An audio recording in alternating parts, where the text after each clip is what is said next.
Hello, everybody. Am I good to go?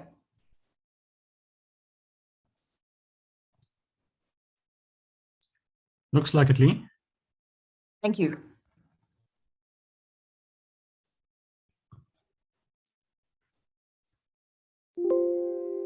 Right. So we're from the WITS LCT Hub. I'm Lee Rizniak. I'm the director of the hub. And I thought it was just important that we just introduce ourselves. So we've been meeting for several years and had weekly meetings, but obviously with COVID, we went online, and so we've become very much more accessible to a whole lot of people in the LCT community around the world. So Marcos and Martina and so on, I see that you're with us here, and it's great to have you. And so we have a session once a week on Wednesday afternoons where we learn LCT. We read, we discuss, we read papers, we share our research.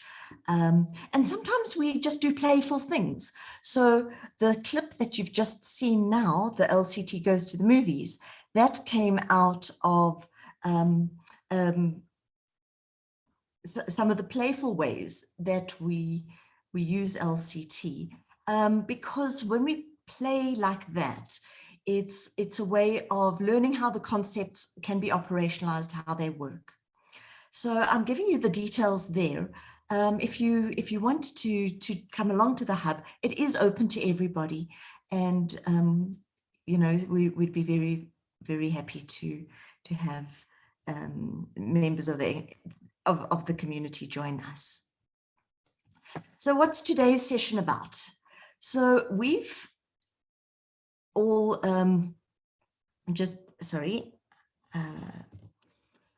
we've showed you our favorite movies and how we used LCT to analyze them. LCT provides us with a whole toolkit. And what an exercise like this does is it allows us to kind of take out the tools and try them out and see how they work in different ways. So I'd like to welcome Dorian, Shirra, and Nick. If you guys can just put your videos on, please. We're going to host this session, and what we're going to do is we've found 3 really delightful, very short couple-minute recordings, and we're going to ask what kind of concepts, what kind of LCT concepts come to mind, and then let's take out our toolkit and test out the various tools that we've got in light of those concepts. And in light of these recordings. So Nick, you're going to start us off with the first clip. Yes. Hello, everyone. My name is Nicholas West. And let's look at the first video, which is all about baking mac and cheese. We're going to see 3 chefs, 3 different chefs providing their own recipes on preparing mac and cheese. And let's take some time to think about how the chefs speak, how the recipes are put together, and how the final product is essentially presented and discussed. So, Lee, over to you. I'm Ada, and I'm a level 1 chef. I'm Anthony, and I'm a level 2 chef. Great, here we go. I'm Michael. I'm a level 3 chef. I've been cooking for 27 years. I kind of know my way around a kitchen. The last time I made the mac and cheese recipe was about 2 weeks ago. I'd say I make this recipe once, twice a month at least. I made this recipe a couple days ago for my kids. This recipe was inspired by my grandmother that I put together at Red Rooster, where I was executive chef.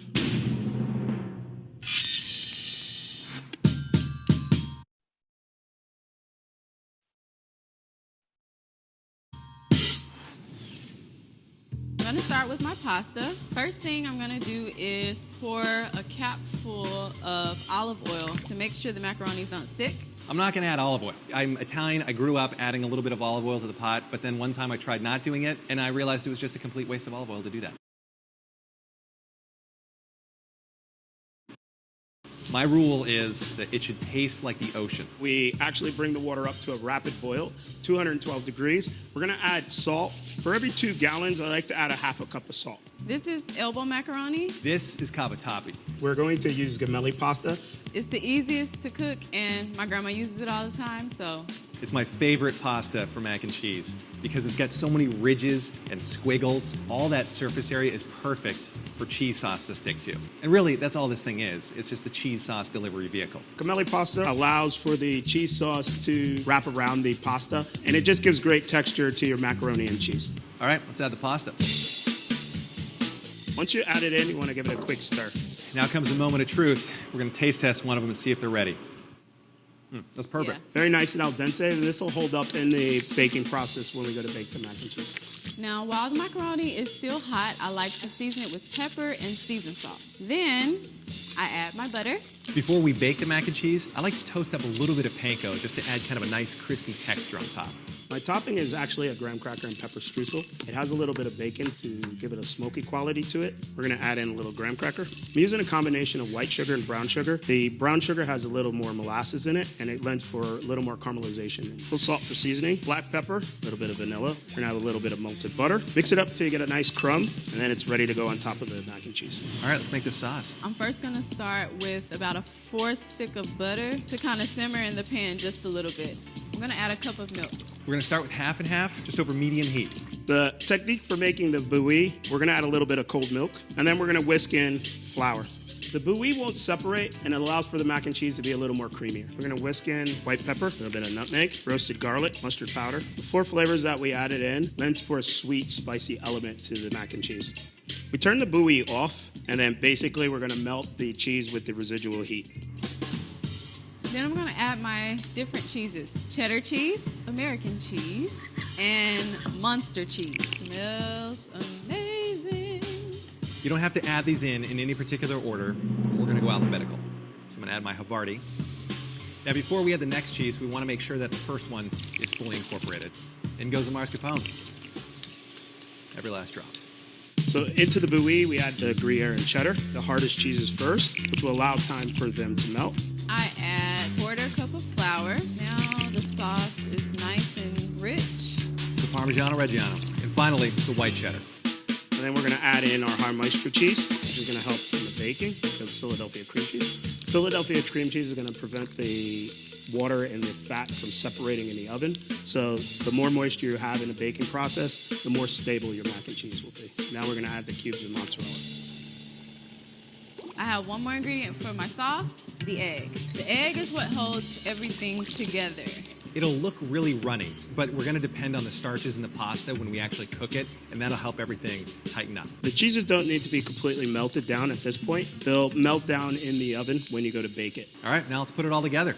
So first I'm gonna put the macaroni into the pan. I'm just taking room temperature butter here. We're just going to kind of paint the bottom and the sides of the cast iron pan. You don't need a whole lot here. We're gonna add our pasta. We're using a gratin baking dish. It will hold all the heat and keep your pasta warm even well after you baked it in the oven. I love using a cast iron pan for my mac and cheese. I don't know, I like that country feel, you know? Then I take my cheese and I pour it. All right, we're just mixing the cheese sauce and the pasta together to make sure that every little piece of cavatappi is covered. My mouth is watering. We're gonna fold in our cheese sauce. It's okay that the cheese sauce is a little bit thick. Once you put it in the oven, it'll melt and kind of fill in all of the crevices of the pasta. Then I'm going to add my cheese. You know, might as well just cover the whole thing with cheese. Spreading it around into one even layer, and then we're gonna cover it with that toasted panko. And now for the crumb topping.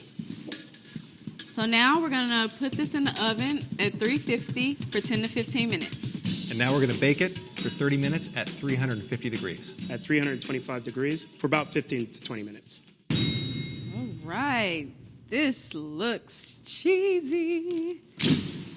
This looks good. Looks perfect. The color is good, the texture is good. This is just perfect. We're gonna add a little bit of scallion on top. Get the toasty, crunchy panko on top. I can't wait to see how cheesy it is underneath.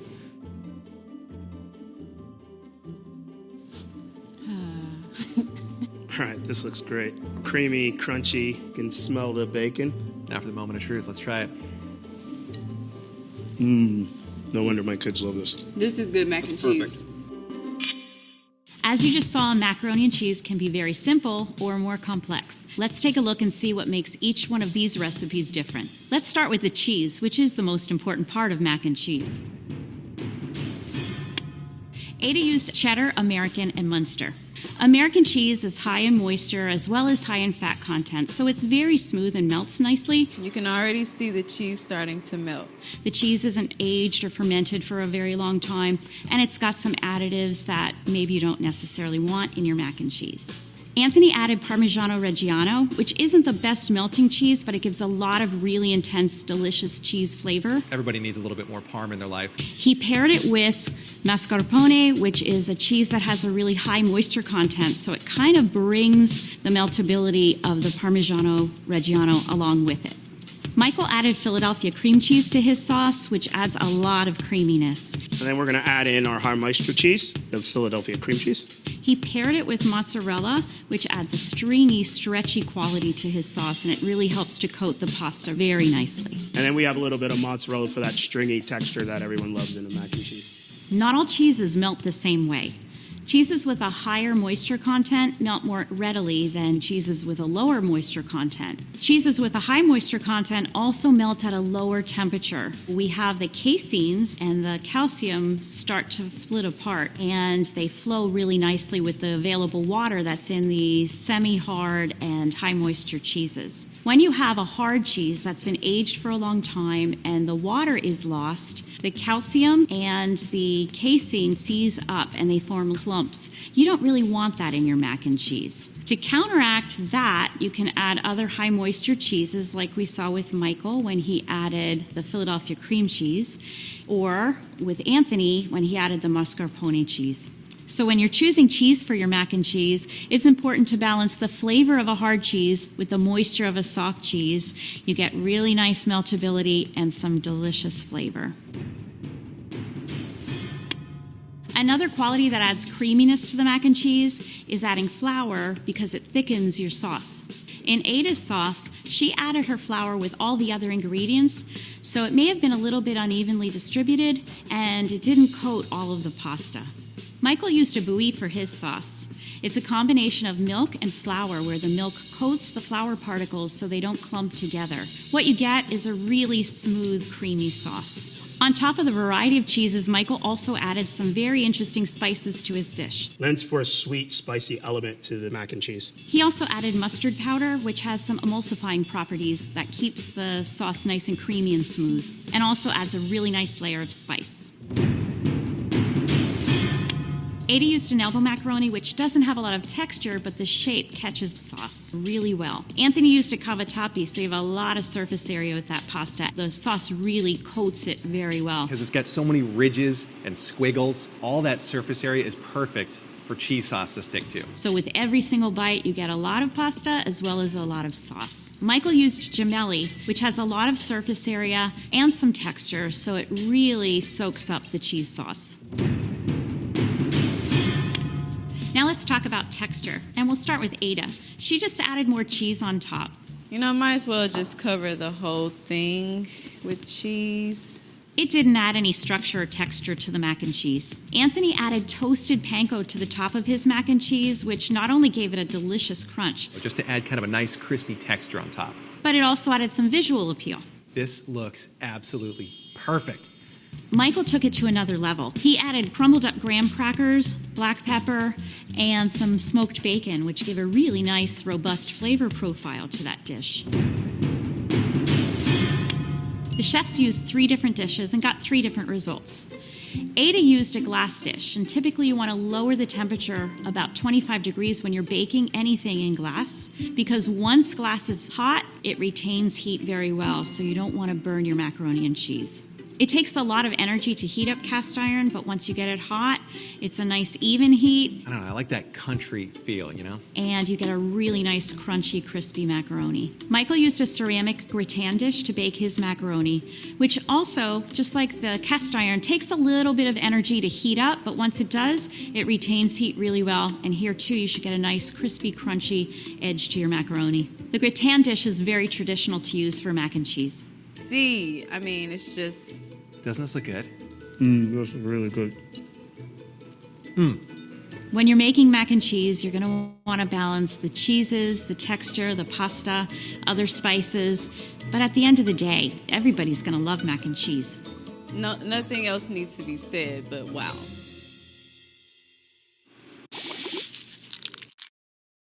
Right. Hang on.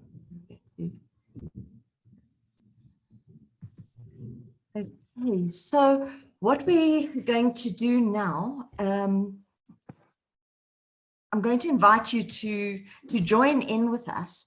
Go take your phones or a device that you've got or your laptop. Go to www.menti.com. And if you enter that code 89204503, we've got some interactive things that we'd like you to participate in so that we can have a really good conversation about analyzing that with that clip with LCT. So the first, there you'll have the Mentimeter, and the code is up at the top. And the first thing that we just want to ask you to respond to is which levels of which LCT concepts came to mind when you were watching the mac and cheese clip. So in the Mentimeter, you'll be able to give us an answer. And if you want to answer more, you can resubmit an answer as many times as you like.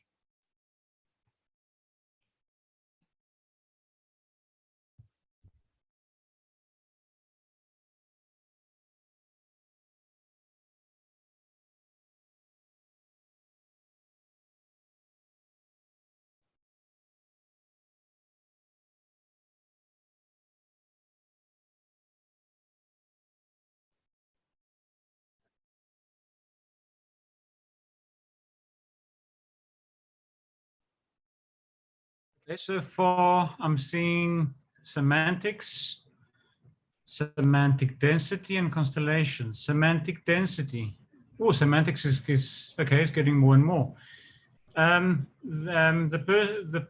person who answered to put in semantic density, or semantics for that matter, can you explain? Can you talk to us a bit about your choice? Oh, I see specialization is coming up now as well.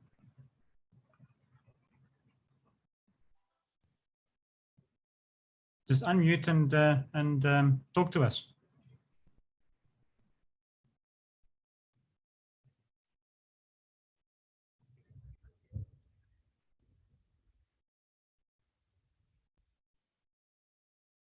Any thoughts on semantics?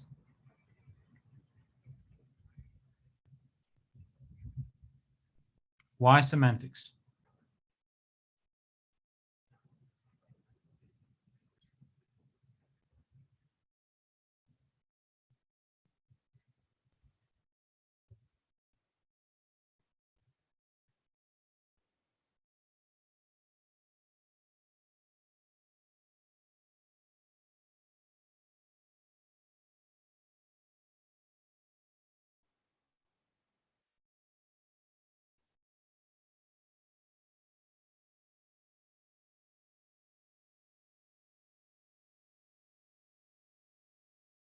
Yes, I'm going to encourage you all to contribute, and if you did talk about semantic density, if you put on semantics, we'd really like to hear what about semantics did you see in this mac and cheese.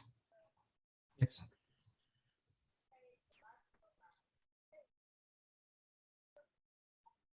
Just unmute yourself and let us hear your thoughts.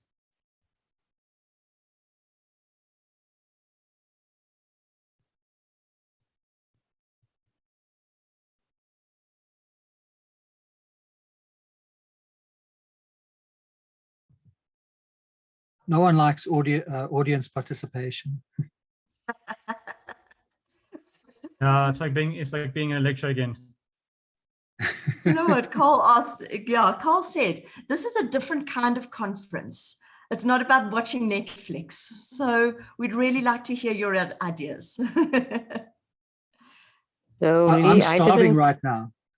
I can't have, can't use the Menti for some reason.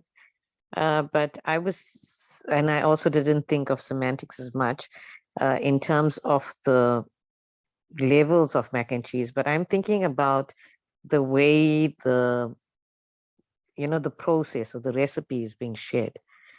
And I found that in some instances, as it was being done, there was that sort of reason for, so that explanation of the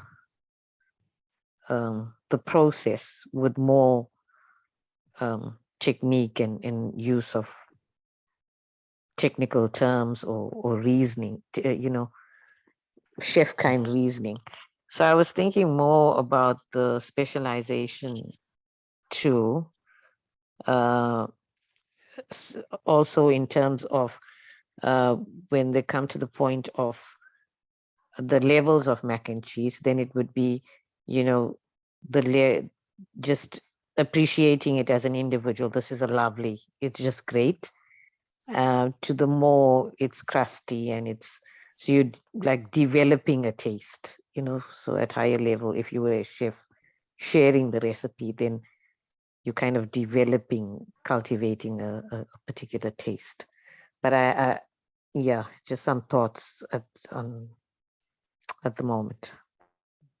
Interesting one. Essentially, you've picked up on of course the specialization aspect of it, but also on a variation of complexity in a way of description based on who the person actually is. Anyone else? Maybe I can come on after what Shilva said. So I wrote epistemological, sorry, it's supposed to be epistemological condensation. And what I found is that the third chef, Michael, what he did was he kept elaborating and giving attributes.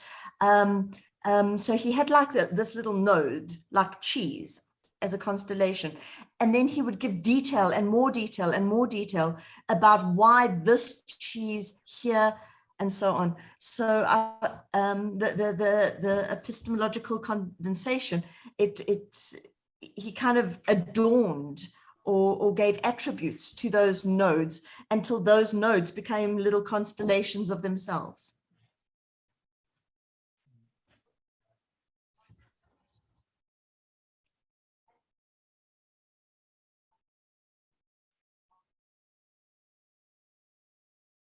Hello? Anyone on? Yes, Joe? Oh, yeah, hello. You can hear me. That's Hello. great. I was going to say I put constellations in because I think what struck me most in this video was the evaluations. It was either quite polarized, I thought, from everyone really. Was either very good, something was fantastic, the best way of doing something on the best ingredients, or it was not good at all, especially when the evaluation was done by the food critic at the end. So she was either discrediting something or praising it a lot. That's why I thought of the constellations for those polarized kind of evaluations. Or I didn't see much in between, or options that something could be fairly good or something. It was either not very good or very good. That's it. So she was strongly charging them either very positively or very negatively. Those she was charging that constellation either very positively or very negatively. Yeah, that's what I've heard. That's what I've seen. But it's interesting to see semantics here as well. I'm trying to think how semantic density, how this could be applied or used, but I'm not seeing it as yet. Well, I think we'll see it. So Nick, people are saying semantic density, but what about the semantic gravity, especially of the expert at the end who was going through what it was people did? Because she took an example of what they did, and then she brought in the theory. And then from the theory, she went back to another example. And then she was quite theory heavy at some points, don't you think? With her calcium and her moisture, etc. And at the end, yes, it did. Yeah, and how did that unpack for how we in the end understood how those three chefs had made the mac and cheese? It was actually very nice, because it actually put it all into, it was a very, very, I suppose, contextual, we could argue,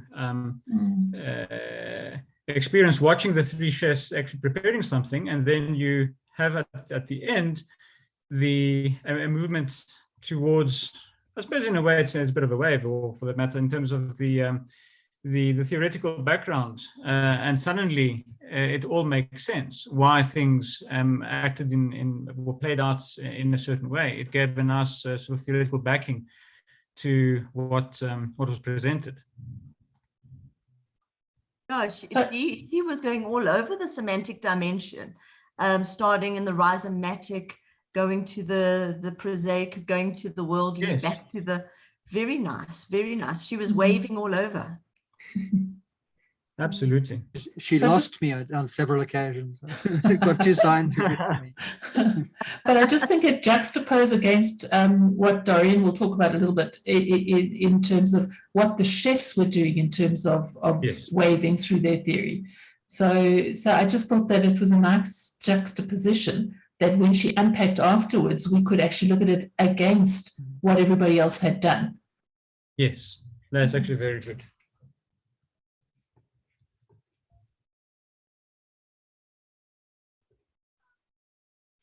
I wonder if anyone's thought about gazes at all. Ah, yes, gazes is a good one. Shirra, you talked about cultivating a taste. I wonder if that's an idea we could explore a bit. What sort of gaze does a cook require? Yeah, I suppose to some degree that cultivating a taste or the appreciation for could mirror that cultivated gaze, because when you're looking for, you're appreciating these crustiness or in the process of making it, and that's why I was saying I was seeing like two sort of actions. One is the process of them showing us how they're doing it and taking us through it, and the other is the assessment of their own, this is so great, to the actual mac and cheese, and one was the process of getting to making that mac and cheese. And it does also link back to one's training and one's exposure to this level. If you are an everyday home cook that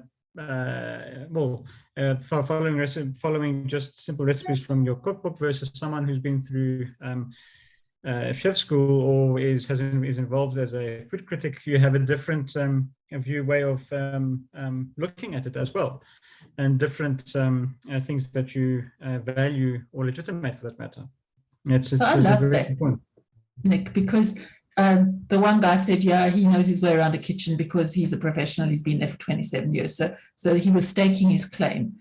But the other guy, if you think clearly, says, one of the things he said was, when he was talking about the olive oil, I'm Italian. So yes, does that mean that it's I know about mac and cheese because I'm Italian, because it's a national food of my homeland, so I'm born to it. I don't think an Italian would be caught dead cooking macaroni and cheese. Yeah, okay, it's like cappuccino after 9:30 in the morning. I get it, but I think that the claim he was making there was, because of how I was born or where I was born, I know something about this. Do you think? So can I come in here? So when we're looking at gazes, we're really looking at, number one, how strong or how weak does the practice govern subjective relations? Again, I'm getting this from the 4K model. In other words, can anybody learn to do this? Okay. Or does the practice confine who is allowed to participate? So yeah, the fact that Anthony says I'm Italian immediately puts a kind of a boundary on the practice, or some kind of entrance in his mind, that he because of some sort of social category that he belongs to, social group that he belongs to, he has some specialist knowledge that is not available to the others. If you think about Ada, she just said, oh, well, my granny does this, and, you know, I make this for the kids and so on. And she's not claiming any kind of specialist dispositions, attributes at all. So for her, the subjective relations would be really, really weak. And for Michael, he is claiming his experience, his prior experience and his work experience. And the fact that he knows his way around the kitchen because he's been there for 27 years. So he's saying, as a chef, yes, there is a limit. There are attributes that I have as a knower that makes me distinct. And then if you look at the interactional relations, you know, what are they interacting with? Well, it's pretty much open. Remember, both of them are saying kind of, you know, I was inspired by my grannies and I developed this recipe by myself, or, you know, or, you know, I'm just doing what my granny did. So in those cases, the interactional relations would be very weak. So putting those two codes together, probably Ada, possibly a blank gaze, Michael, possibly a more trained gaze, and perhaps Anthony starting to move towards a little bit more of a social gaze, possibly. Well, he in fact says at one point, you know, in terms of the olive oil, that he'd always believed you need to use olive oil, but that one time he didn't, and in his experience, it didn't make a difference, so he stopped using it. So I was going to actually partly about having the right interactions.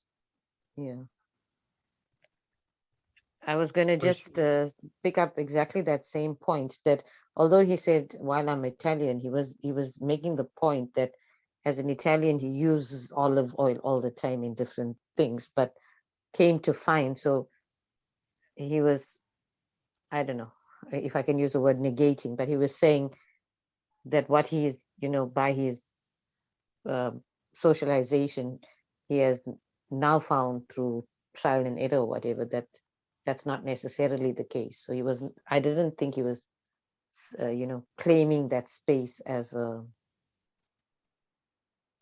sorry to interrupt, sorry. No, that's a good point, very good point. Right. Are we ready to move on? I think so, Lee. Let's, now having seen our little video, let's think about, I know semantics and semantic density came up quite a lot in the word cloud. Let's use this in a way as a rudimentary translation device, and let's think about weaker semantic density and stronger semantic density in this in three ways. First of all, looking at the words used, everyday words or technical terms, the ingredients and the way they've been described, and the steps that were used, and finally the procedures that were followed, but as also the level of explanation and rationalization of those procedures. And let's think about how that can play out in the analysis of this little clip. I'll hand over to Dorian, who went through quite a nice little semantic analysis. Before we do, can I just add a little point here? Just remember in LCT, we're talking about things being weaker or being stronger. So we don't say that they're weak or they're strong. Yes. It's always relative. So one could say, for example, that this chef used more technical terms than that one, for example, XYZ. So these are the kind of the continua that we are working with. The technical words, the extent to which the ingredients were connected to other ingredients, or that the steps were connected to other steps, or the steps were connected to other ingredients to a lesser extent or to a more extent. Thanks. Okay, thank you. Dorian, over to you. Yeah, I mean, I was reminded very much of this kind of thing of a few weeks ago. My son was cooking a meal, and he was basically just following the recipe. And he came to a certain stage, and he'd added butter and he'd added milk. He was adding flour, and it just wasn't coming together, and it didn't behave as the recipe was suggesting it should. And so he called for help, and my wife stepped in, and she's a much more experienced cook. And she said, but this is a bechamel. So we've got to adjust the quantities because you're looking for a particular texture, and it has a particular effect on the dish. So, you know, very much the moment I watched this clip, I thought, you know, it's all about, you know, you're condensing certain knowledge and organizing it and knowing what it is. You know, you're not just adding flour and butter and milk. They're not separate. What you're actually doing is you're creating a bechamel, which has a certain effect on the dish. I'm not a cook, so I don't know what that is or anything. And you know, when Michael talks about making a bouillie, I had to look it up. But he's bringing together quite a few, you know, quite complex experiences with different ingredients, and how exactly you put them together. You know, how you would add one to the other until you get the right texture. So I know, for example, when I make a bechamel, the importance is all about when you turn the heat off and when you put the heat on, as to where the lumps develop and things like that. And that's my really limited understanding. But once you have that kind of making much more connections between ideas, the dish becomes much more comprehensible in a way, much more understandable. So I don't know if we move to the next clip, the next slide, we can see some examples of when they talk about it. Let's just have a look here. Unpack this a bit.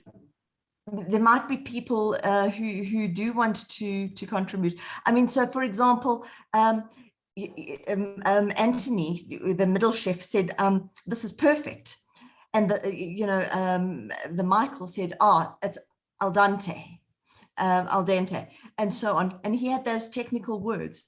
And I also, the thing that struck me about how connected the ingredients and the steps were was that occurred to me when the one was just throwing in the cheese, the other one was doing it alphabetically, and the other one, Michael, was doing it in particular orders because of the melting point of those cheeses.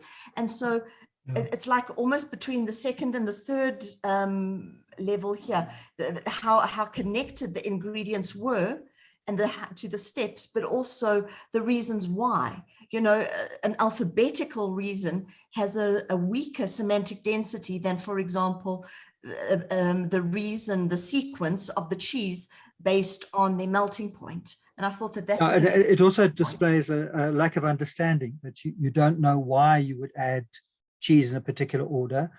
He's kind of got to a stage where he knows what cheeses go well together, but not, you know, he lacks an understanding of the sequence. So why not make it alphabetical? Yeah, before we go on, is there anybody else who wants to just comment on something that they observed in terms of weaker and stronger semantic density? Was it Joe? Joe, did you say that you couldn't see the semantics at that point? Yeah, I said that. Does this I'm open it getting up there. for It's you? starting to make more sense now, but so I'm on my way, I think, but not there yet. I'm waiting for more. Okay. We're ready to move. Yeah, Dorian, I just want to ask you one thing. I mean, and this is just an experimental idea in my head. Here they're talking about ingredients, which obviously go into the recipe, et cetera, But the thing that struck me, having worked in the lab a bit myself, is that the three of them used different implements in what they were doing. So Ada used a spoon. She just stirred everything in with the spoon all the time. And then Anthony used a whisk, which was fine until he got to the thick part of the sauce. And then he was trying to coat his pasta and he used the whisk for that. And then Michael used a spatula, which really was very good with his very thick sauce, and it got everything covered. So I'm just wondering if you can make an inference about the strength of the ability to use the correct implement for the activity that you're doing. Is there an element of density there, or am I really reaching into the stars?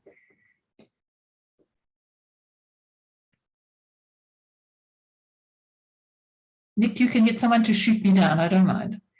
No, it is a good point, because in a sense the implement is in essence part of the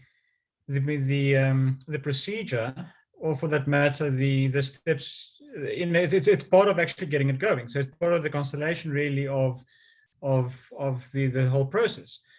So again, using just a spoon versus the correct implements would be, in my mind, an indication of a strengthening of the density, essentially, of the whole thing.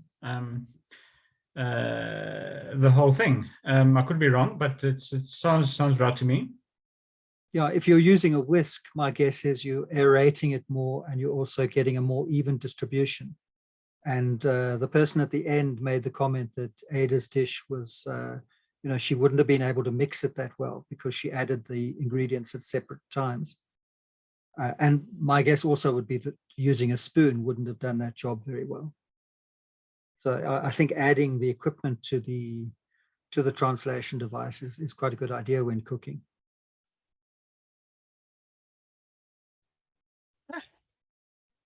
Lovely, lovely. Okay.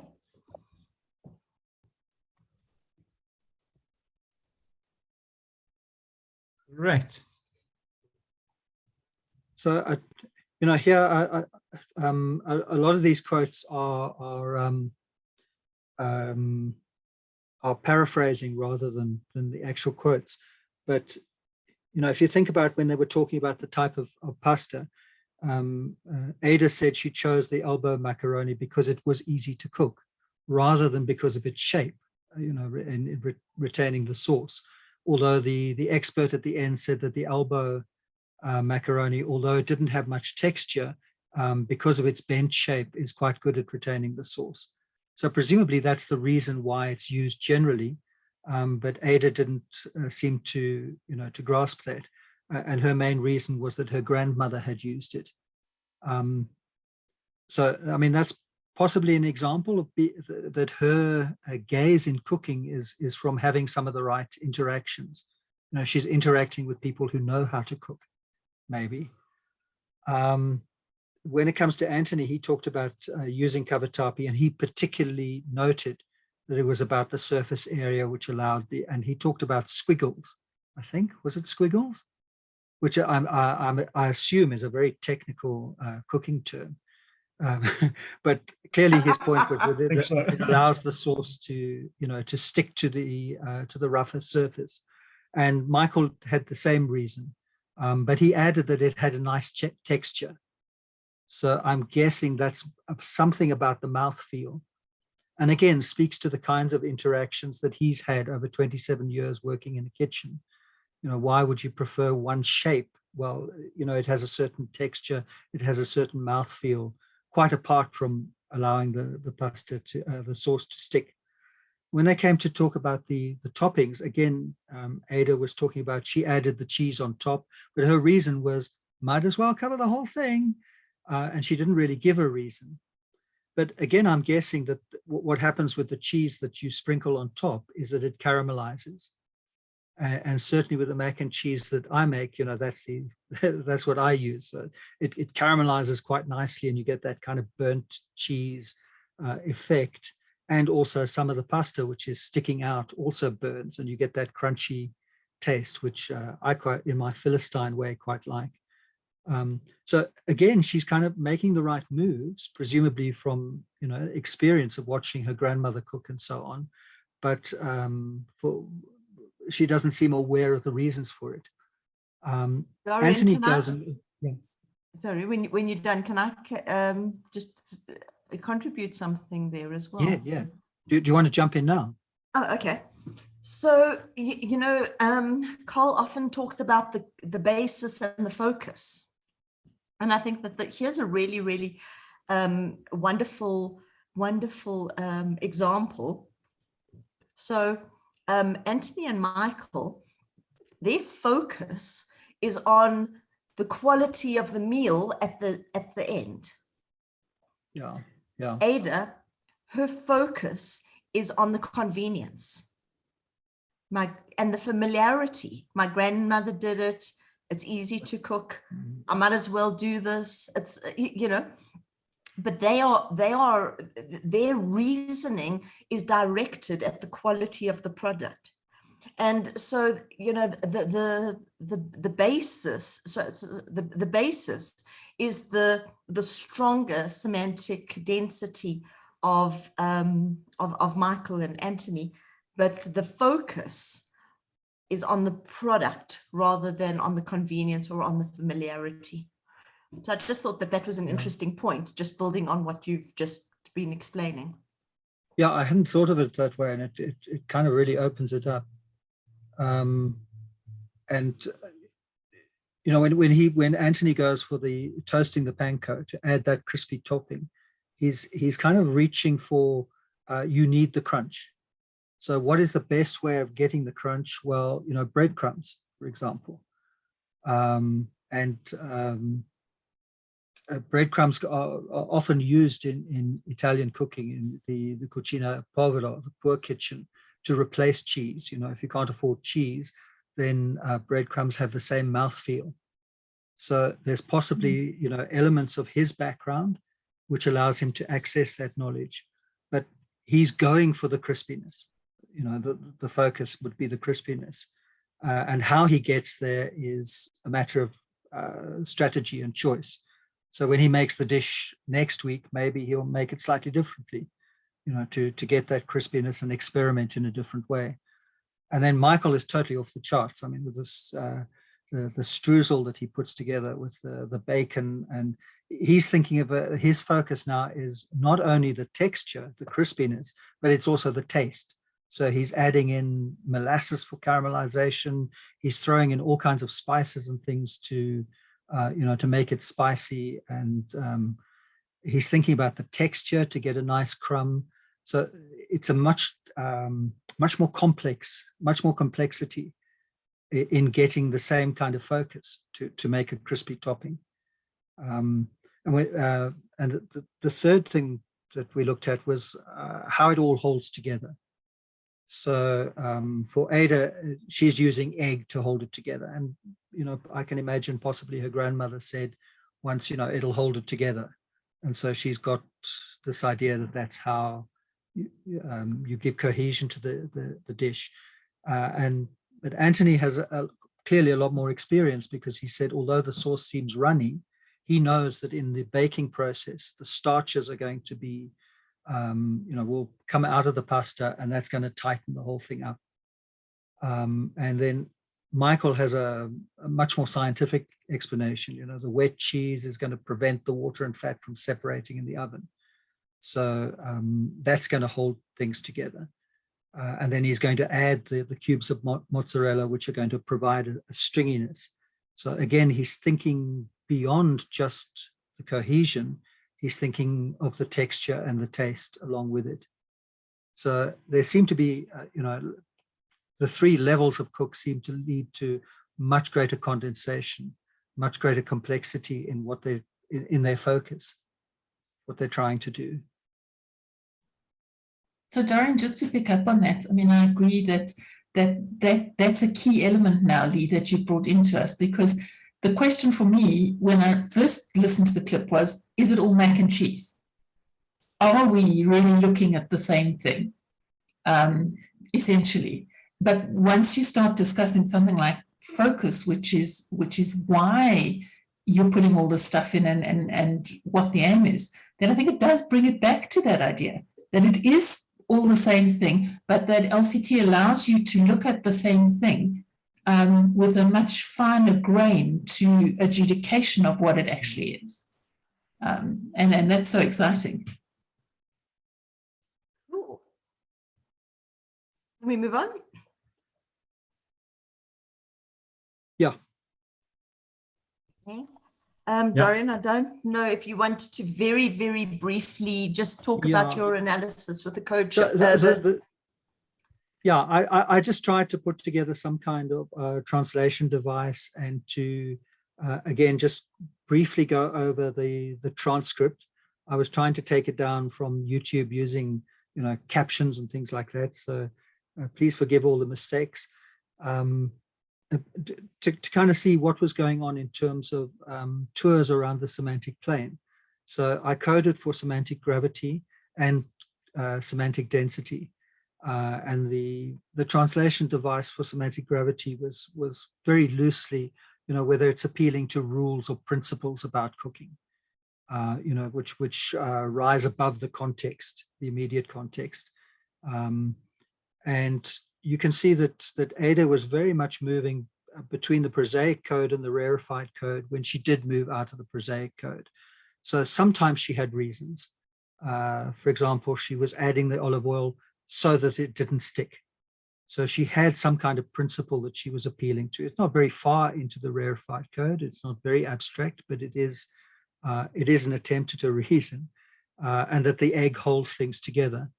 But otherwise, she stuck very much in the prosaic code. It was adding ingredients and following the steps in the recipe, possibly for reasons of personal experience. So, she pretty much flatlined in the prosaic code as far as I could see, with the odd little attempt at giving a reason. And I'm not trying to play that down, because I think her dish probably tasted absolutely great.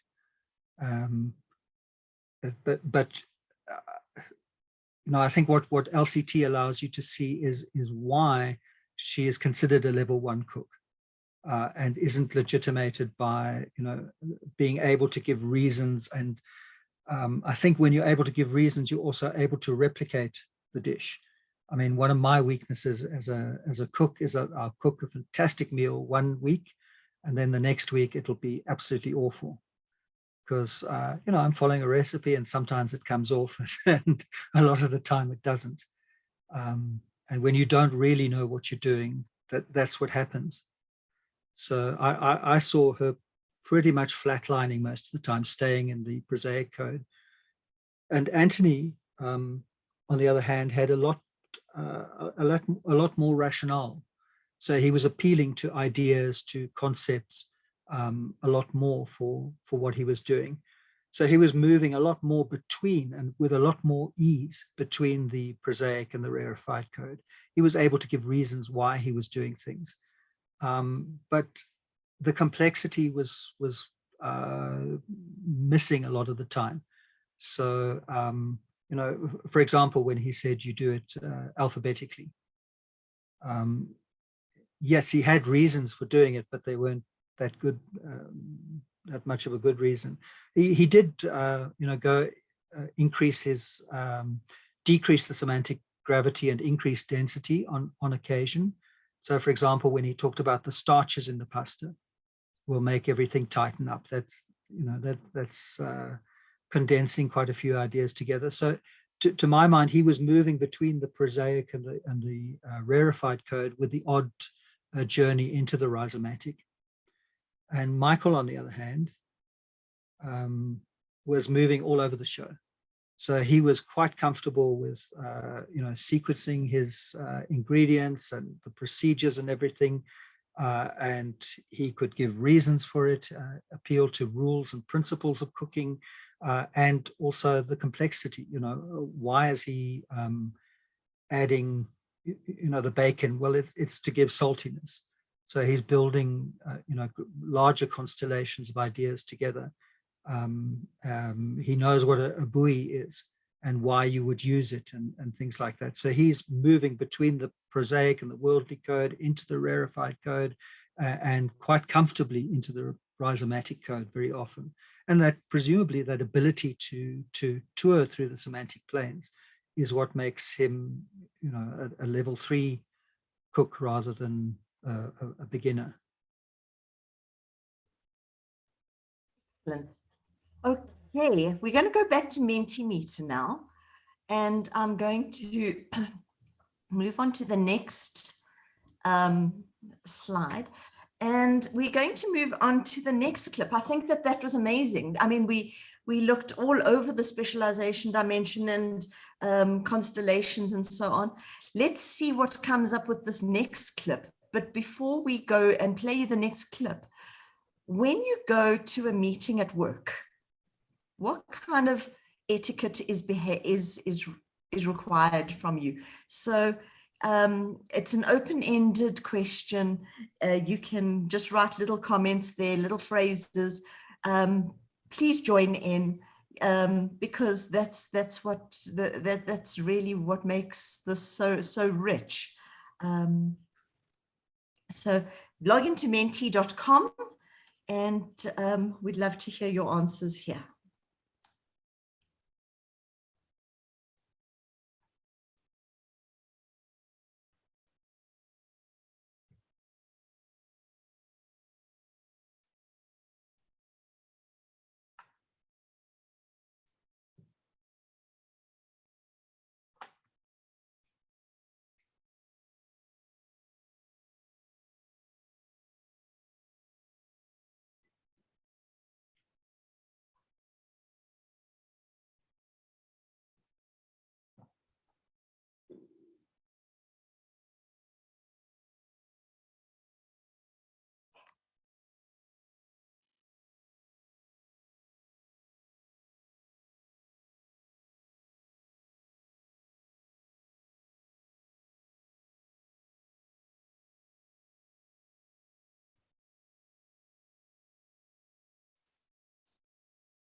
Yeah, and time seems to be quite popular.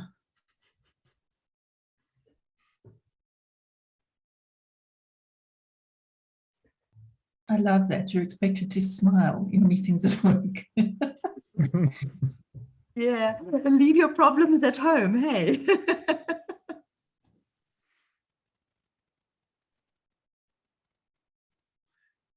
Don't waste time. They've obviously been to different meetings than I have. Yeah, punctuality can fit into the beyond time. And yeah, don't waste time maybe. Please.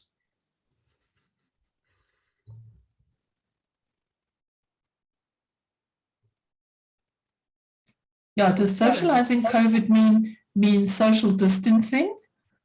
Or forgetting about social distancing?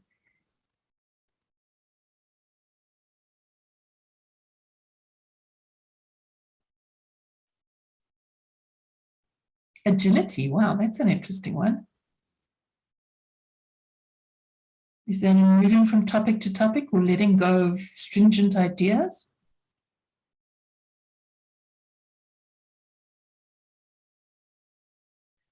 Okay, so we've got a constellation. Are we ready to, Shirra, do you want to talk about, do you want to ask anybody about their responses, or should we move on to the clip now?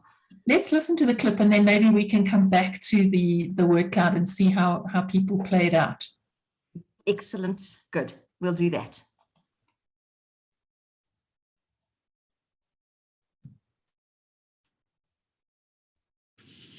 Okay, well, it's just gone 10 there now, Kevin. Will we kick off the meeting? Yeah, absolutely. Can you hear me all right? Yes? Yeah, I can hear you. Okay. I was looking at the marketing strategy globally for the digital products of Is everything okay? Yeah, all good my end. Yeah, well, I was just saying that the strategy we have at the moment is not as aggressive as it should be. I have a simple...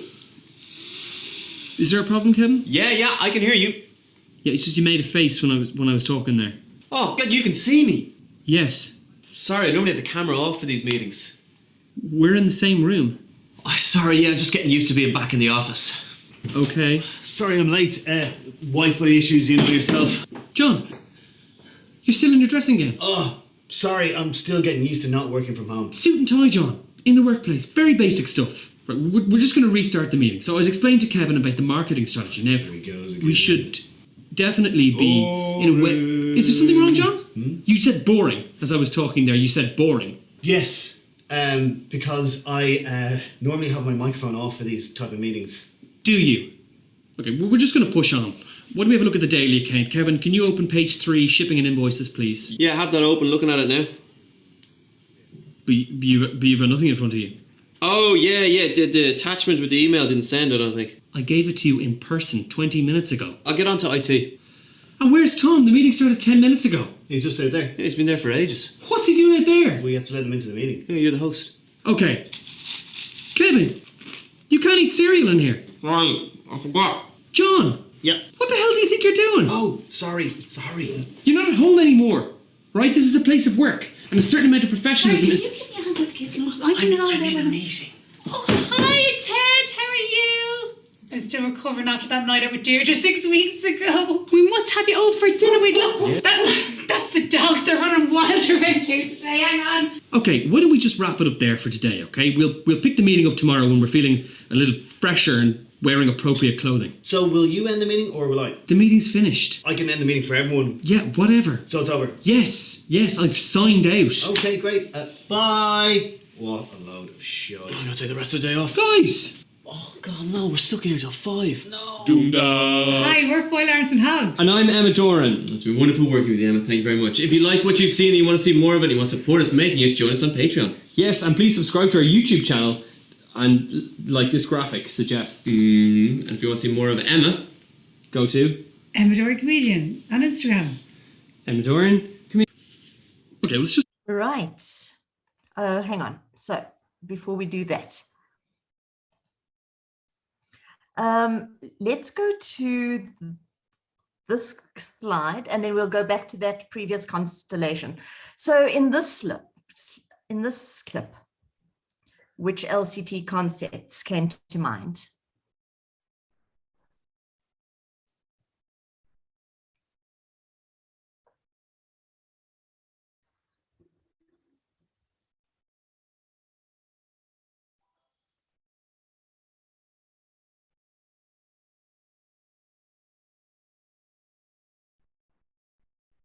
Gosh. Everybody is talking about autonomy. Yes.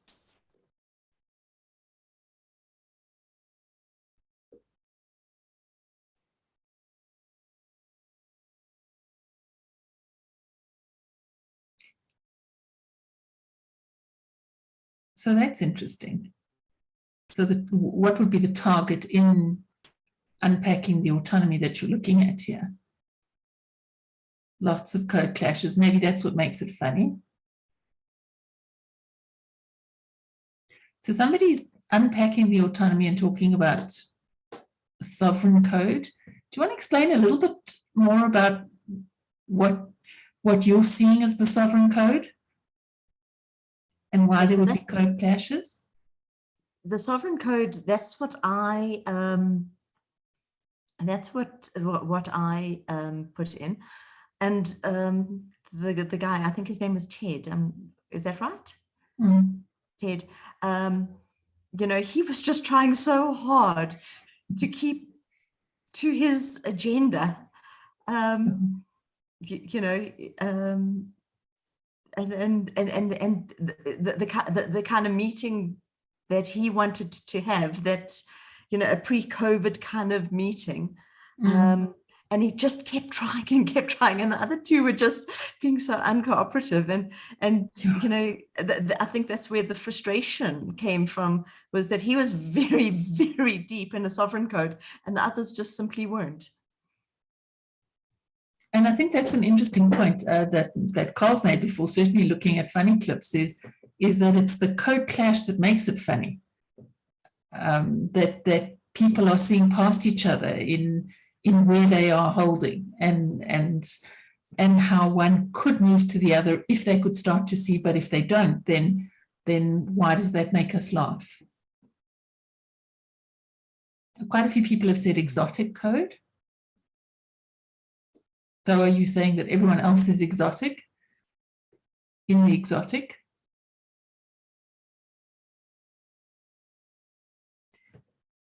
And maybe what's your understanding of what that exotic code would be? Because yes, they're doing things that really don't fit with the meeting. And yet, for online meetings, they might have fitted. So is it a work meeting, or is it really the difference between an online and a face-to-face meeting that's allowing us to see what's actually happening there? But even when they're referencing online meetings, they're subverting the meeting. So that kind of behavior, even in an online meeting, would have been subverted, you know, subversive. The pulling faces and the pretending to be locked out of the meeting and things like that, pretending to have Wi-Fi issues. I think students are very good at that. So Dorian, I think that's an interesting idea, is that they're subverting the meeting and they're working contra to the workplace. But perhaps in the online environment, it's not as easy to see. And maybe that's why with people getting away with it for a while, the whole mind shift towards work is for work and we need to be working when we're at work got displaced. Also, Shirra, on that is also in a way a aspect of getting used to a new set of rules. There's a different set of rules that operates on the online environment and a different set of rules that operates on the face-to-face environment. So clearly what's happening here in a sense is after X amount of years of the pandemic and having dealing with online meetings, you forget, you get used to the rules that govern online, and here's Ted trying to bring everyone back to the old rules, and it's just as you say, they're just talking past each other. You know, it's really just a case of the principles are different that are underlying in each situation. Yeah, it's just occurred to me actually that there are big struggles going on in schools at the moment with teachers trying to bring students back to the old rules. You know, during COVID times, the uniform code was more relaxed because it was assumed you couldn't launder your blazer all the time. You know, and so you're allowed to ditch the blazer and things like that. And so teachers are now trying to claw back a lot of those rules, much like Ted was doing. So does that give us the opportunity to question the value of the rule or the legitimacy of the rule in the environment that we're learning happens, maybe? Yeah. I'm sure that's happening in a lot of workplaces. Yeah. I'm interested in the person who wrote specialization. What aspect of specialization were you thinking when you got involved in writing that comment? It's me again. I think I have to stop this. No, I'm interested to know. Looks like you're seeing different. No, for me, I just thought, you know, to me, it looked like what is legitimate behavior, or who is a legitimate kind of worker participating in meetings, you know, who's the.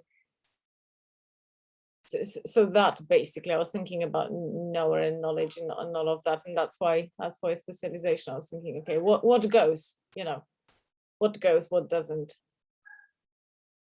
So that is interesting. Yeah, that is very interesting. But I just wanted to make the point here that the whole idea here is that when we go to different dimensions, different concepts, it opens up different aspects. And that's exactly what the whole point of this session is. So you can bring specialization to this clip. You know, it's not just autonomy. It's just it's what stands out for you, and who is the appreciated, or who is the ideal worker in that context, you know, is an absolutely legitimate question.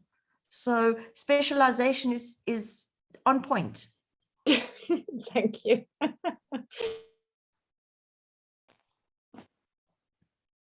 As is, I think, the discussion that Nick was having about the different contexts, that what then allows you to look at behaviors in different ways. So it's not just in terms of a target and in relation to what, but the entire construct of what the meeting is supposed to be doing. And maybe, Lee, that brings in your discussion about basis and focus. Because what's the basis? And for those people, what's the focus? Well, also they're different targets. There's different targets for a face-to-face meeting and a different target for an online meeting. And I think, Dorian, you developed that in the autonomy dimension. Should we move there? Yeah, Dorian. Yeah. And so it seems to me that at the office, the constituent behaviors and etiquette and so forth in the workplace, are either very strongly bounded or they could be loose and include lots of other behaviors from other places. And, in some extent, an office is not a prison camp.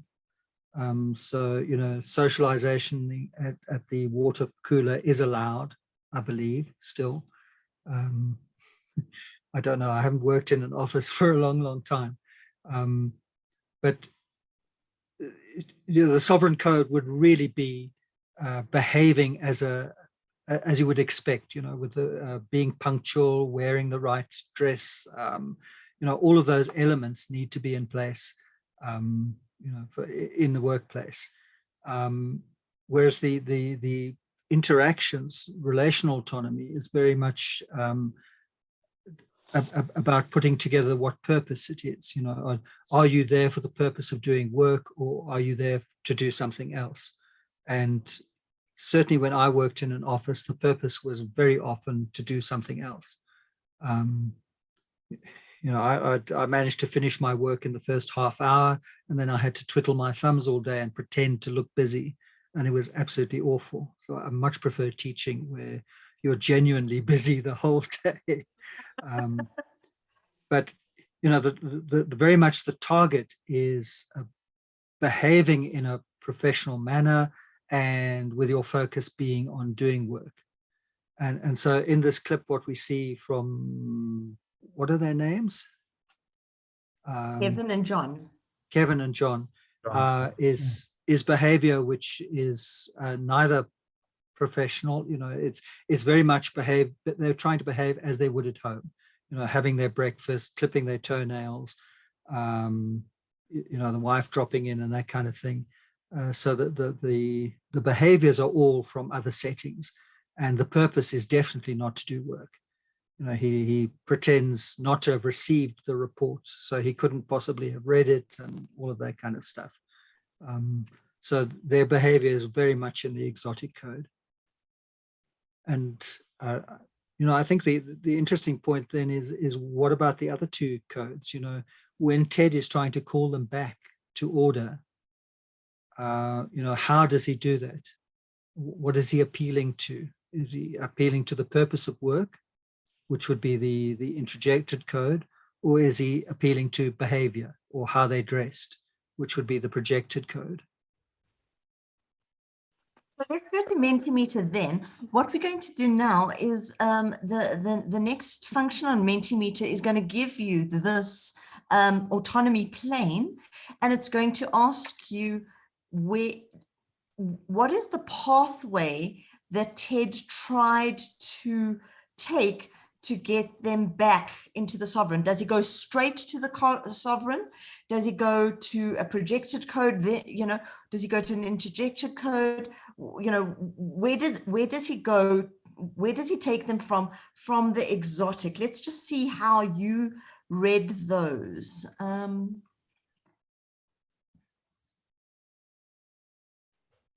So you'll be able to put a pin drop in the place where you think that they went next.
Like projected is winning. Shirra, you still with us? Yeah. So the person floating deep in the interjected, I suspect was me, because as I picked up my phone, is that somebody joining me in solidarity? As I picked up my phone, my thumb hit submit. So you have to allow for Mentimeter idiots while you're looking at the results. I am really interested. I thought about Dorian? it for a long time, because I think, there are elements, there are times when he's saying, focus, get back to the purpose, we're here to do business. He is, and I think he's trying to pull them into the sovereign code, but I'm not sure that he gets there. Really, the difference for me is that he starts off trying to talk the business, the marketing and the strategy and the business, the part of the meeting, the professionalism, and that then degenerates into what is office behavior and how should you not eat cereal and not clip your toes and how should you dress, etc., etc. Dogs barking and the wife in the background. So I do think that he's not really focusing, because he's given up on it, on the professional interaction side. Yeah. I don't know. If you were coding that line by line, would you look first at his attempt to get them to be professional? So it might zig a little bit and then zag. Yeah. I would think that you'd need to go back to the code. So to what extent is he reminding them of workplace etiquette? Because if he's doing that, then he's moving into the projected code by strengthening the positional autonomy. If he's reminding them of the purpose of the meeting, that they're here to do business, that they're here to discuss, then he is strengthening relational autonomy. So, and I think Dorian is right. He tries both ways. When the projected code isn't working, then he tries a little bit of relational autonomy. When the relational autonomy, then he tries a little bit of projected. So I think that it really would be interesting to take it step by step. This is so much like a classroom. It's frightening. Very, very true. Is that herding cats? One goes off in one direction and one goes off in the other. But my sense is if you're trying to code this, as Lee says, you would have to take each instance of what he's saying and then try and plot what his strategies are, because for me, in the end, he gives up. He just says, okay, we'll do it again tomorrow. So he's pointed the meeting. He didn't actually get anywhere with any of them. And so where does he land up then? That's a nice question. Does he land up in the exotic? I think it does.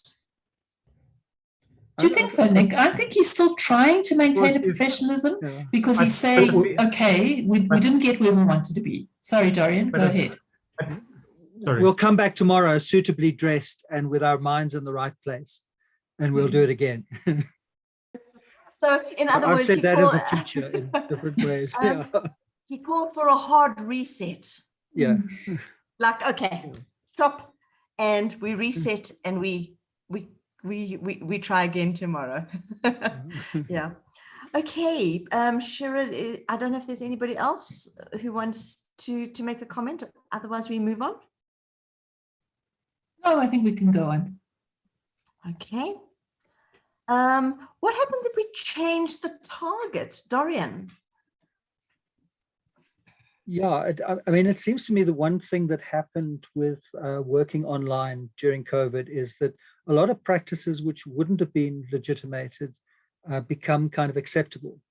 So because you're working from home, it's understood that you might have children, especially if you're a woman, and your children will be there and will need some attention. And certainly that you're going to have animals, and that you might, your cat might come and Zoom bomb the meeting and things like that. And those are kind of accepted because you're at home.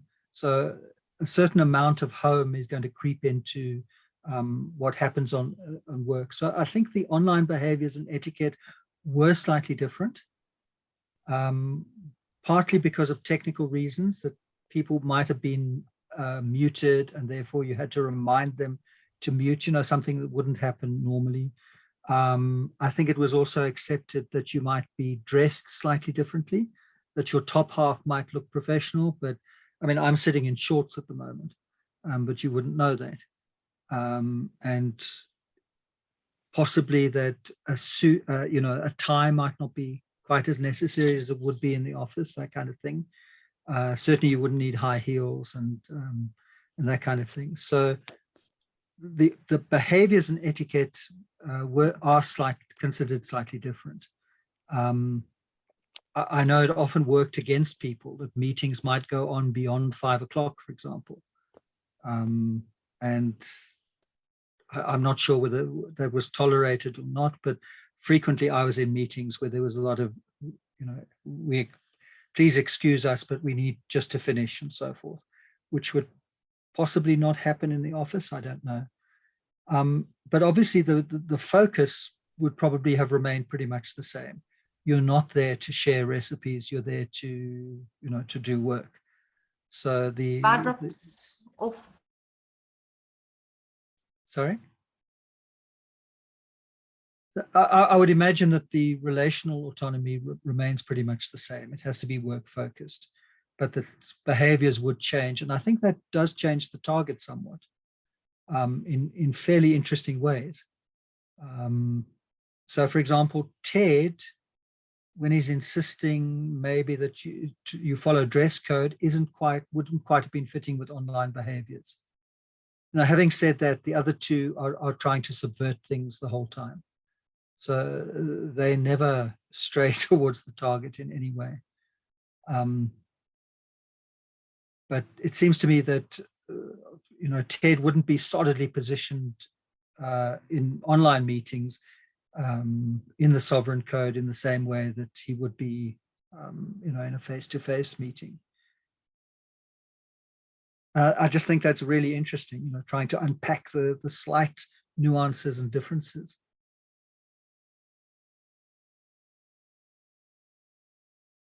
So it's thrown open as a question, really. Yeah, I think Lee's fallen off. I think her signal must be bad. And there you have, you see, an online meeting. You can fall off and then come back in again. And that takes you as an acceptability. Yeah. Dorian, I like the idea that the targets could be different. So even if you're still using the dimension of autonomy, the questions that you're asking can unpack the data in different ways, you know. So you could see them taking different autonomy tours depending on which part of it you're looking at. Yeah. There we go. Lee, we were talking about the etiquette of Zoom meetings and in terms of online, it's okay if you fall off and everyone knows you're going to come back again. So that's really good. Okay, right, we're back on track. Yeah. But we carried on the discussion gamely. Fantastic. On, and in the meantime, note, I got delivered some juice and dogs came. Oh, wonderful. Exactly. Yeah.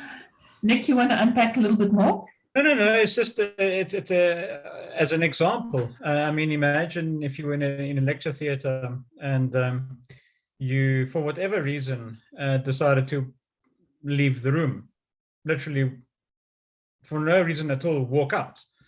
In the online environment, that's pretty acceptable because people assume that you might have. Yes, obviously it might not be signal, but I mean, it's the assumption, as you say, is well, he's fallen off. We'll just wait a bit, and you know, he will rejoin. Students walking out of your classroom, you know, you'd normally be fairly upset. And then on the online environment, it's a different story. So yes, it's I suppose the context matters, the target matters. Yeah. Cool. Can we? I mean, Dorian, I do think that you're coming back to rules of the game. So if you're looking in a classroom situation, you know, there are people who don't mind students sitting in a lecture theatre and eating. And then there are people who are absolutely adamant that's not the place for it. And, you know, I don't want to see any of that behavior. And the rule about using devices once you're in the classroom or in the lecture theatre. Are you using the device for doing this kind of stuff and doing Mentimeter? Or are you checking your WhatsApps quickly while you're doing your Mentimeter? And is it okay to do that? And does it take away from the focus of what you're supposed to be doing? Yeah. So yeah, I think it does open a huge host of questions. Yeah, interesting. Cool. My sense of it gave people a chance to kind of fight back against the workplace in quite interesting ways.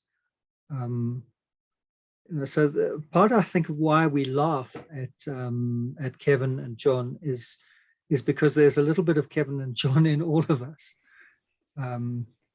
Yeah, and does it lead us to the question of redefining what's important in the workplace?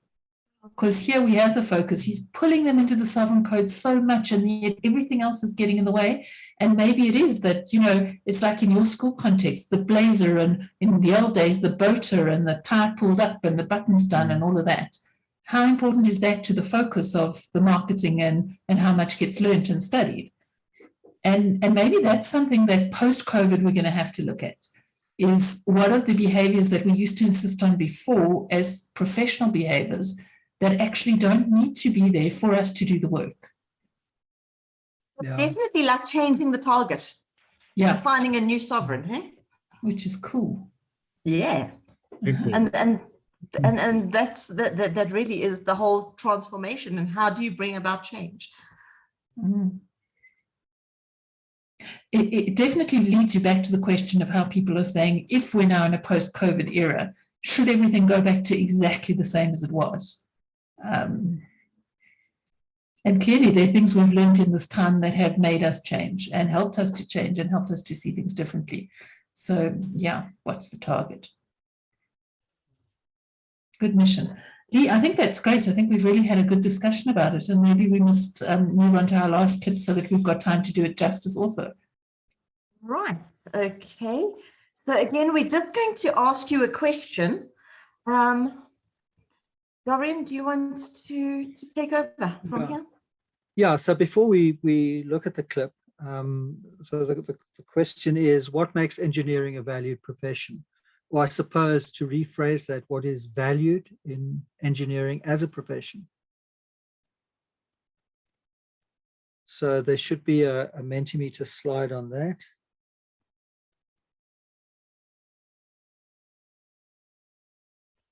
When you have I'm not sure if you're able to, but you are able to send more than one comment, I think.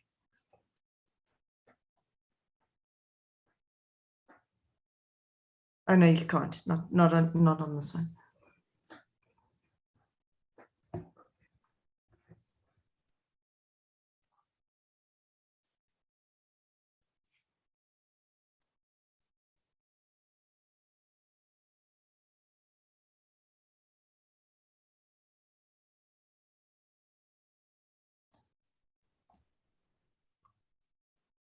And I don't know if people were listening to some of the contributions earlier today on engineering.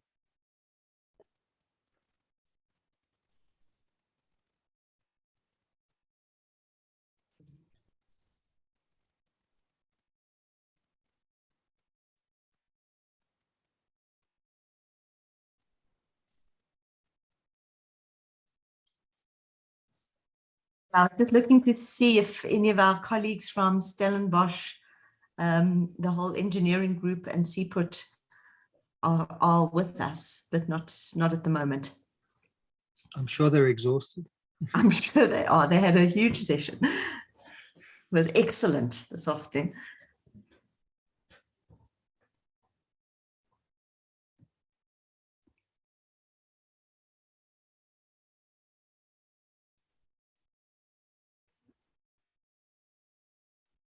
Okay, we're ready to go.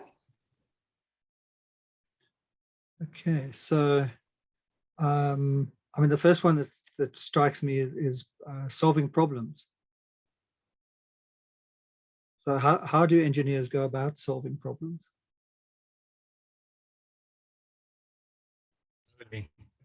Yeah, so that was me, Dorian. I thought that often people need that expert knowledge or expert opinion in solving a problem, and people often speak about an engineering way of thinking. You know, that engineers are taught to approach a problem in a specific way, and maybe that's one of their values in the workplace or in what they do. The combination of knowledge and a way to do things, the design process. Yeah, and in terms of knowledge, I see disciplinary knowledge, which is presumably some kind of theoretical knowledge, and then applied knowledge. So there seems to be a unique combination of theory and practice. And down on the bottom right, you've also got expert knowledge. Yeah. So is that the end product?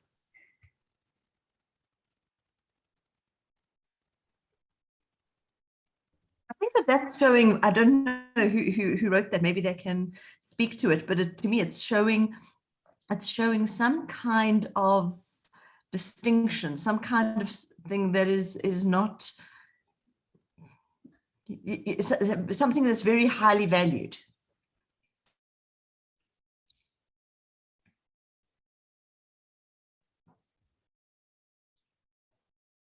And collaborative solutions.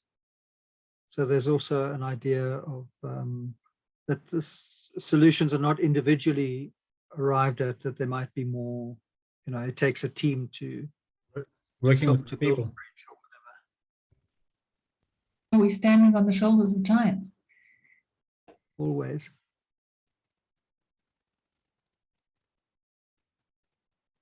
That it's project-based, that it's kind of the problem that defines, what is done. Innovations.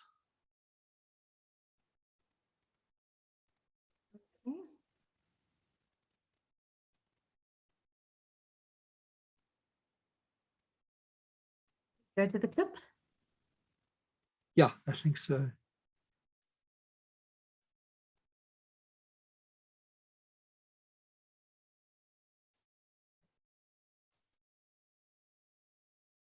I've been sitting here for nearly a minute without entertainment. Change the battery in the remote. The one on the left. The one on the left? Well, that's just spooky. Not really. I have the knack. The knack? For technology. My mom says I always have. I'm worried about little Dilbert. He's not like other kids. What do you mean? Yesterday, I left him alone for a minute, and he disassembled the TV, our clock, and the stereo. That's perfectly normal. Kids take things apart. The part that worries me is he used the components to build a ham radio set. Oh dear. Is that bad? Normally I'd want to run an EEG on him, but the machine isn't working. It's worse than I feared. What is it? I'm afraid your son has the knack. The knack? The knack. It's a rare condition characterized by an extreme intuition about all things mechanical and electrical, and utter social ineptitude. Can he lead a normal life? No. He'll be an engineer. No! There. Don't blame yourself. Will it go away over time? It might, but pray it doesn't. If an engineer loses the knack, the results can be devastating. And in further news, you might want to get on. Thanks for filling notice. I was in the neighborhood. Right, before we I've go been sitting here there, let's move on.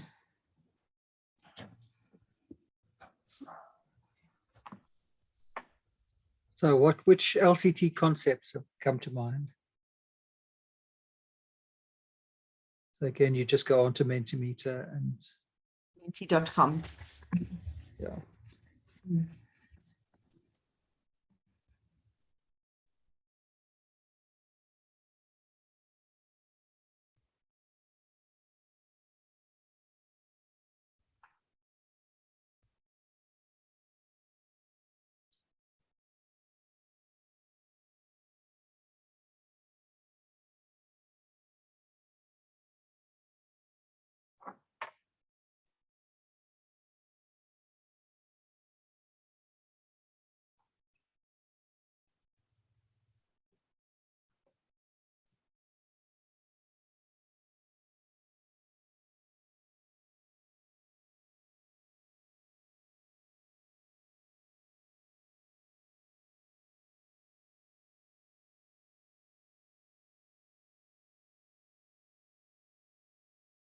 We seem to be getting bits of gaze and bits of specialization.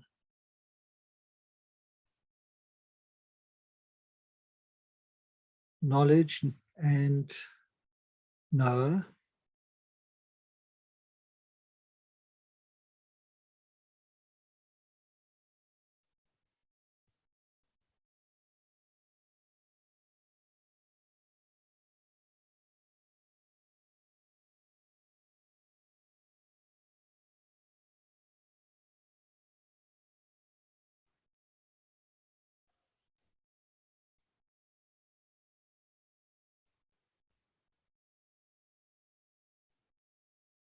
Okay.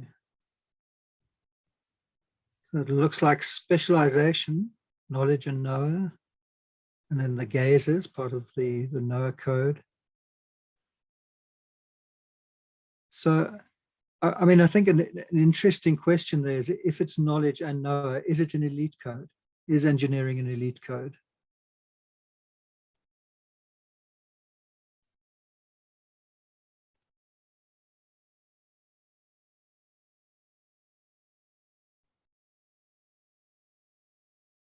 Bearing in mind, you know, remember in House, whenever House gave diagnosis, it was never lupus. And I think part of specialization is that it's never elite. Yeah, so the way that I'm understanding elite is that that the basis for success emphasizes social relations and at the same time emphasizes knowledge, epistemic relations. So it's not, as you know, we know that there's always knowers and there's always knowledge.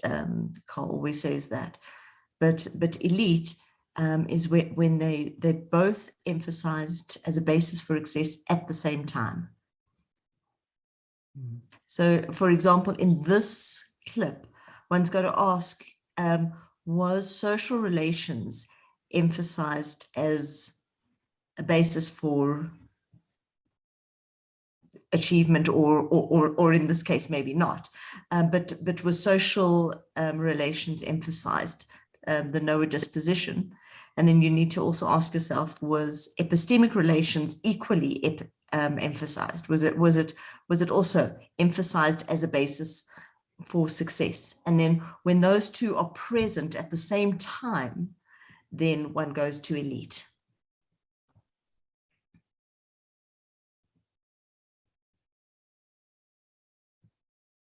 I mean, to my mind, calling it the knack focuses it on a knower gaze rather than, you know, it's a set of knower dispositions rather than having specific knowledge. That is effectively, I mean, if you that in a sense, the clip is alluding to the fact that Dilbert was born with this, always came with this knack, this magical ability to you know, speak to machinery. He's the electronics whisperer. He just knows how to do stuff. And in a way, I suppose you could argue that engineers have been seen, you know, in some ways as these magicians. You know, they can do stuff. They just know. Of course, you forget about all the years and years of engagement with knowledge that comes with that whole process. But from an outsider who doesn't understand what engineering is all about, you almost have this notion of engineers just know it, they can do it. You know, it's kind of like that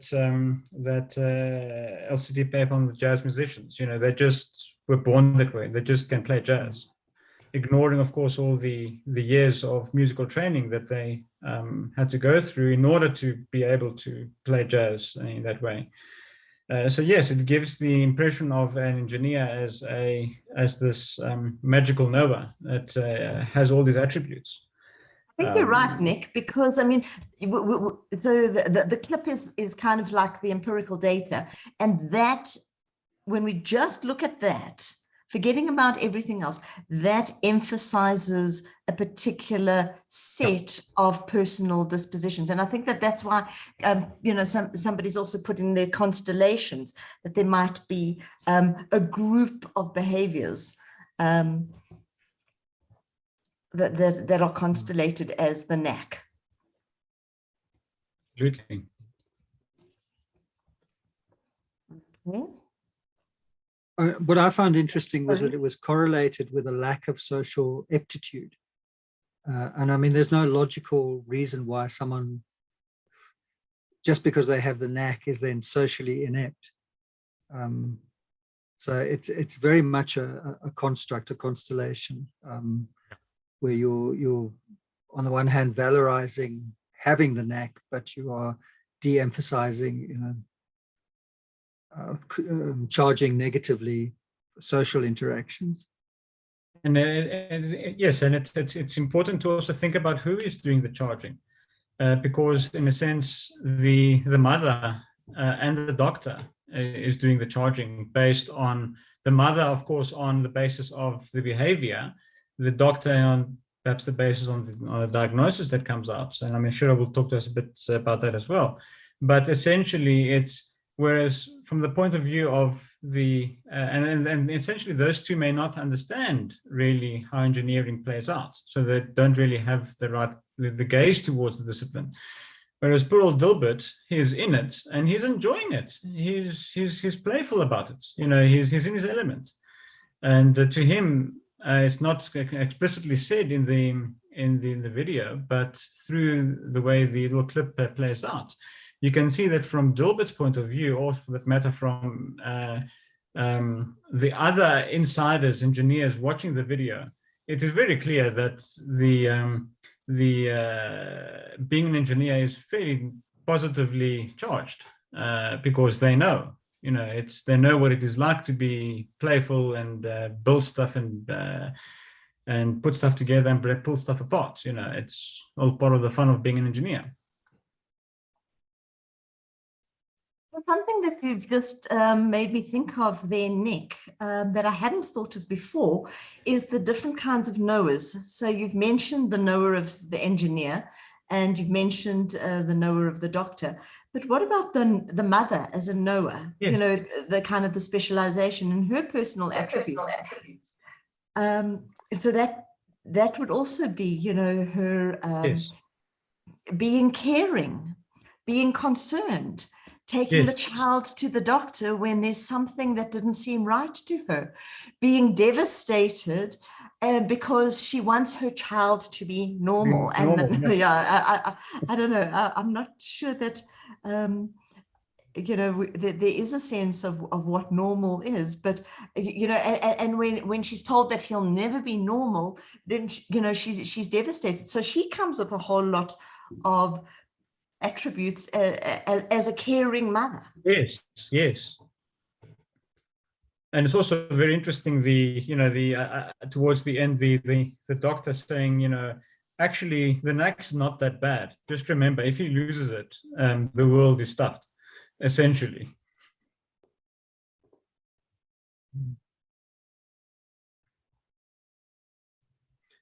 So, maybe to return to this question, is it an elite code then? Because this ability to be playful does depend, I suppose, on having knowledge. You can't yes. play with electricity unless you know about electricity at the same time. But in a way, what comes first? It's playful without being playful without the knowledge is pointless. And also, if you go in. Essentially, if you take someone off the streets, you can still teach him how to be an engineer. You can, teach him I lie. You can get him to engage with the disciplinary knowledge, and then through time, that person will slowly pick up the bits and pieces that make up the way of thinking about an engineer, and then on top of that, having curiosity, having some elements of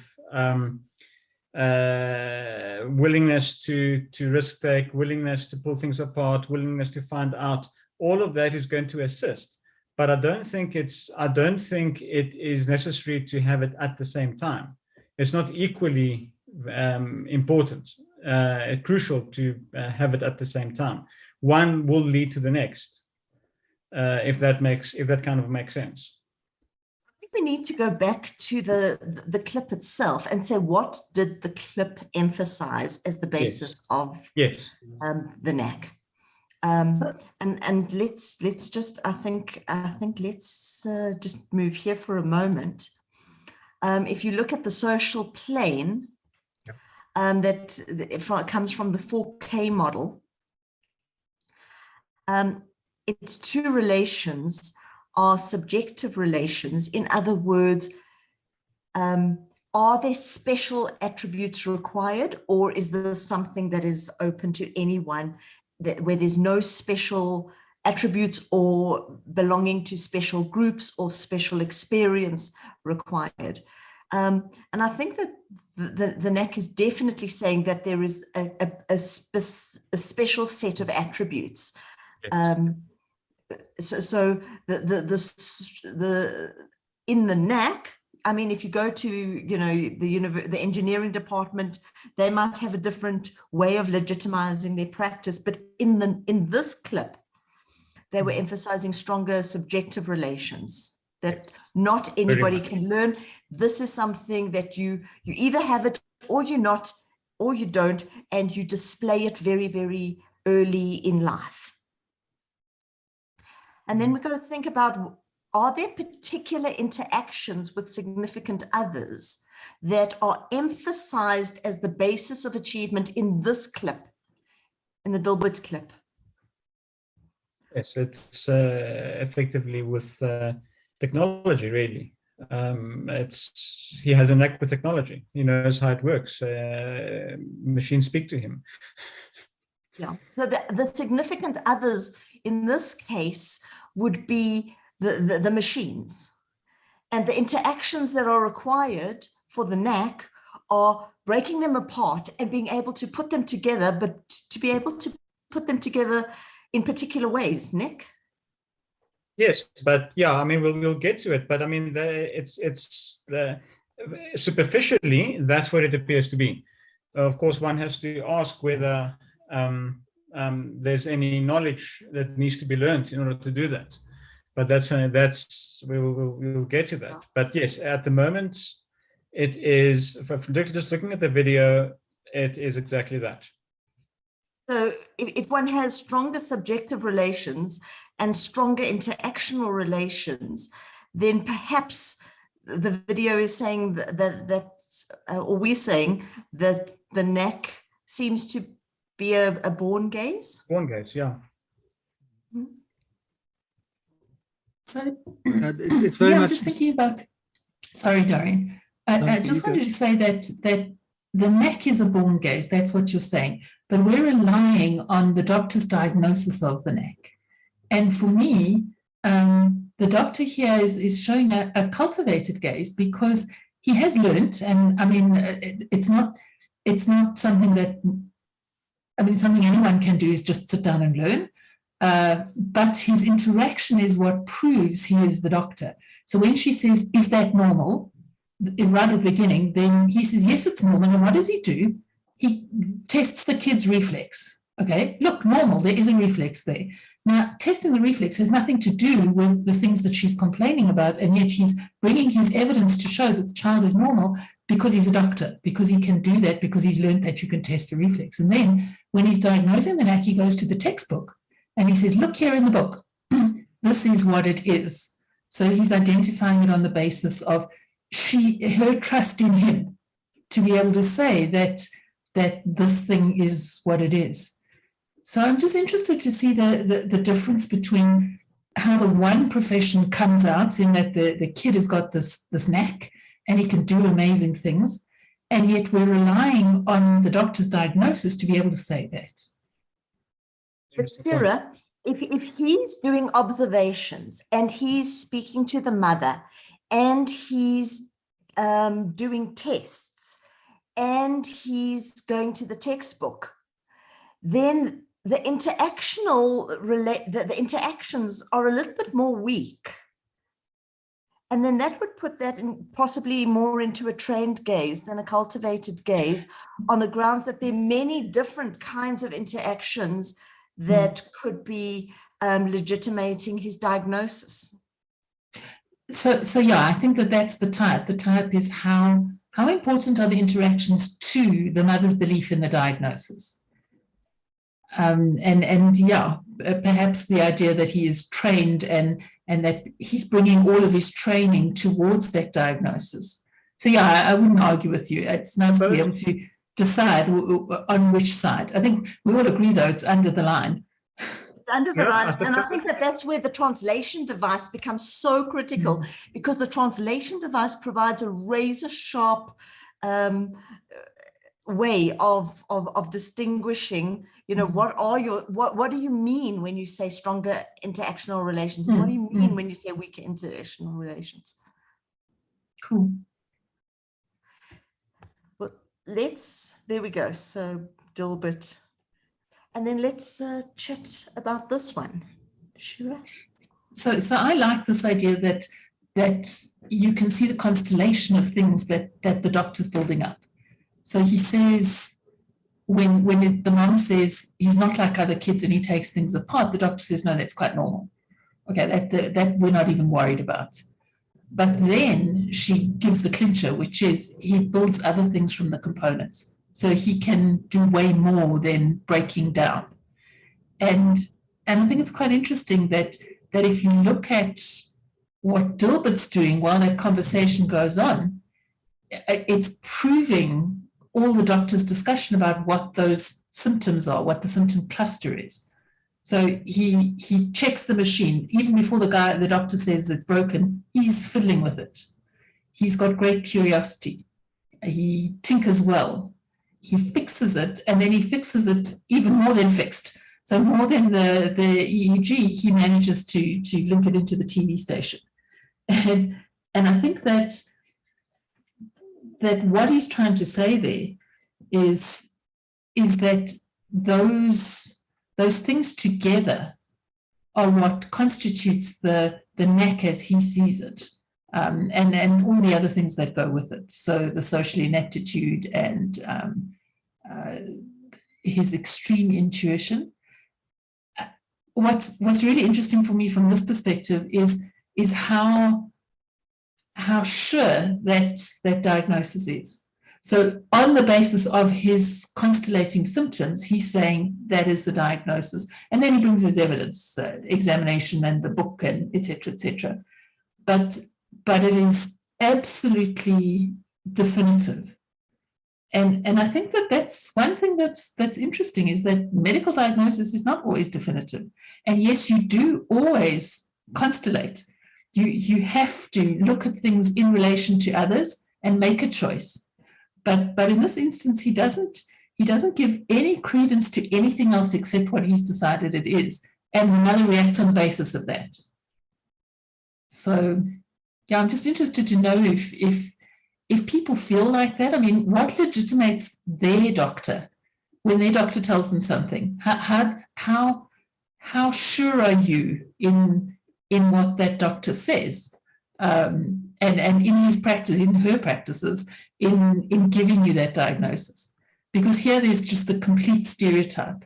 It's the deep voice, the surety of the diagnosis, the marshalling of evidence without any discussion that there could be anything else.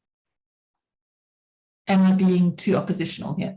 I just feel like the doctor is the silent partner here in this knack, because he's the one who's putting the label, and I'm not sure how legitimate he is. What practices is he exhibiting that we could say that he really has made the correct diagnosis? I see. I've just on that point, Shirra, I mean, it goes back to what Lee was mentioning earlier about the trained gaze from the doctor's perspective. And is it not the case of, from an outsider who comes to get a diagnosis, that outsider doesn't really care about whether the doctor has cultivated a certain gaze? He or she would be interested in knowing the doctor knows what he's talking about. So therefore, the doctor, in this case, legitimates his diagnosis, or feels the need to legitimate his diagnosis using the textbook and the symptoms and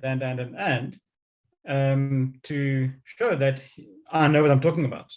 Look, there it is. It's written in the book. I back it up with knowledge, and I've learned this, and there we go. And we'll run a few tests to find out if the diagnosis is correct. We've got about 2 minutes left, so we need to start thinking about wrapping up. Nick, do you want to just tell us about the doctor's qualifications, just in this clip?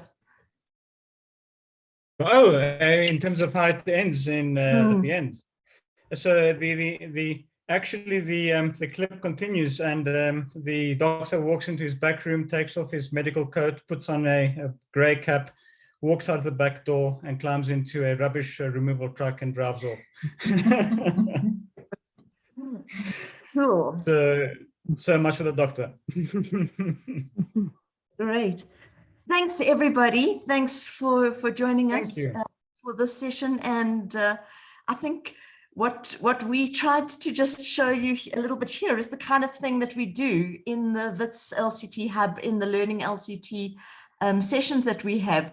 We have these kind of discussions, and we take out the toolkit and take them out for test drives, try them out, and see what they open up. about whatever it is, the object or the evidence or the data that we're looking at. And it's over now to LCT North America.